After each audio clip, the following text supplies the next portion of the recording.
Well, my people. After the international break, some teams are crying and some teams are enjoying. That is the nature of this business of football.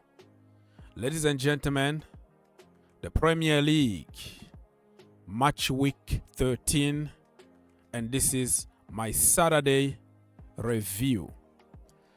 We had a lot of games, really, as you can tell on your screen right now. And we're going to try to go very quickly to each game and see what happened. And don't forget to like, subscribe, share, comment down below. If you want to help your brother out and help this channel, all you have to do is to click that like button. Thank you so much. You guys are absolutely legend.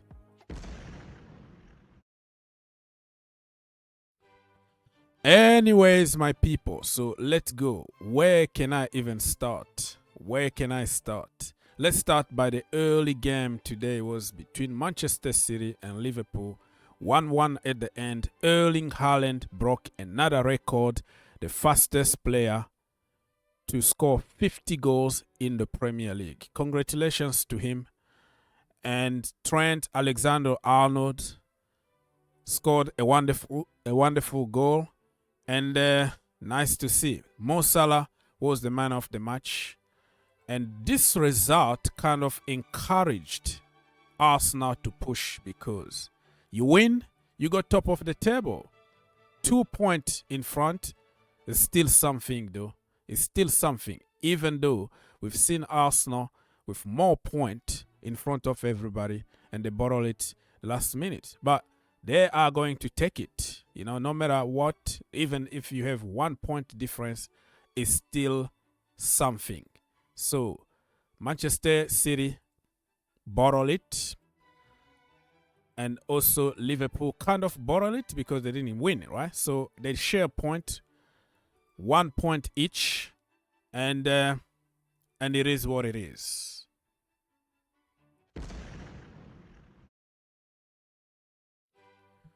Let's move on very quickly to another game that happened. I feel very bad for Vincent Company. They lost 2-1 at home. This is one more game that they lost. Mohamed Kudus was the man of the match.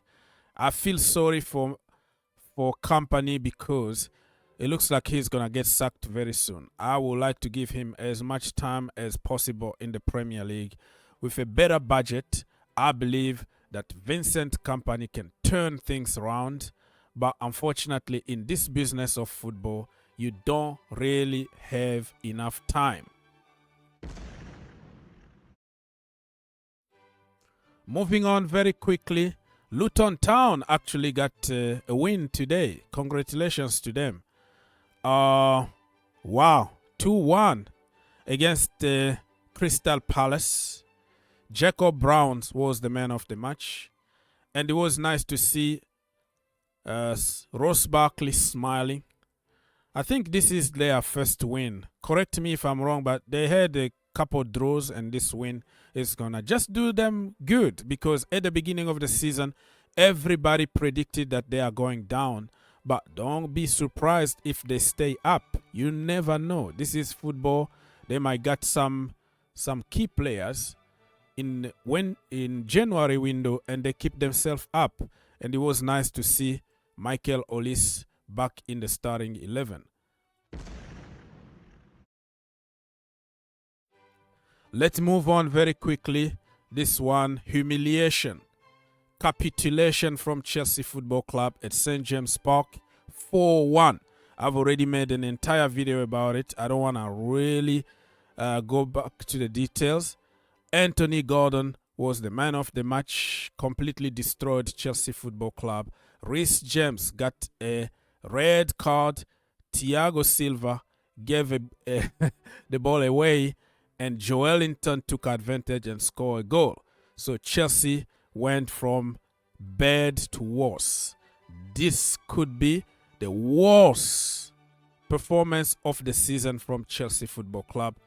And Mauricio Pochettino need to take some responsibility because that was awful to watch.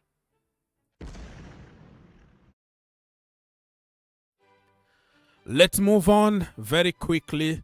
And now Nottingham Forest lost at home against Brighton 3-2. Joao Pedro actually was the man of the match today. You can see here the Zerbi celebrating because they've been having some tough time, even in Europa League and in the Premier League. They can't really cope with two competitions. The first time that they qualify for Europe. So you have to give them a little bit of credit, and it was nice to see them smile again. And who scored? You can see Anthony Elanga and Morgan Gibbs-White for Nottingham Forest, and even Ferguson. That kid is going places. He scored a goal, and Pedro scored. Joao Pedro, of course, scored a couple goals. Let's move on. All right, people. So we have here the next game was between Sheffield United and Bournemouth. Bournemouth won 3-1 away. And they are coming back. Look at that. Tavernier or Tavernier, because it's a French name, was the man of the match. And Bournemouth might stay. You know, they might stay in the Premier League. Dominic Solanke is on fire at the moment.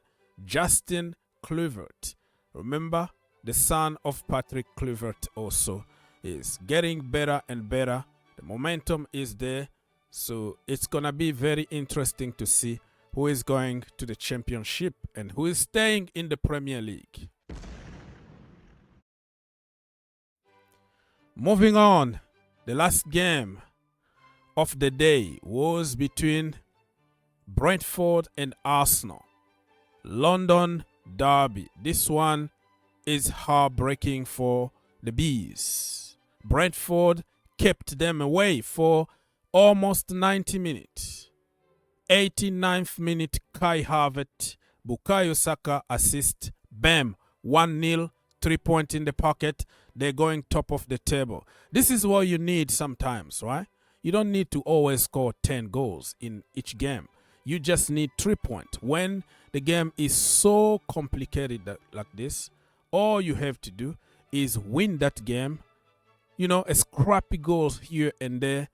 And then you're going to continue building. I think this is going to be a very good feel-good factor for Arsenal. Bukayo Saka was the man of the match. And Kai Havertz, remember him? Because people really been giving him hard time. He's a flop. He's such and such. I've been telling you, give the guy time. He's going to cook. And today, look at that. 3 points that could be very, very important at the end of the season. You look back and you said, that goal, those 3 points, helped us to win the league. So you can say whatever you want about Kai Havertz, his main event. He scored in the Champions League final, scored in the Club World Cup final, scored in the Super Cup final with Chelsea. He knows how to score big goals. So you can criticize, you can say whatever you want, but listen, my friend, this guy is not a bad player.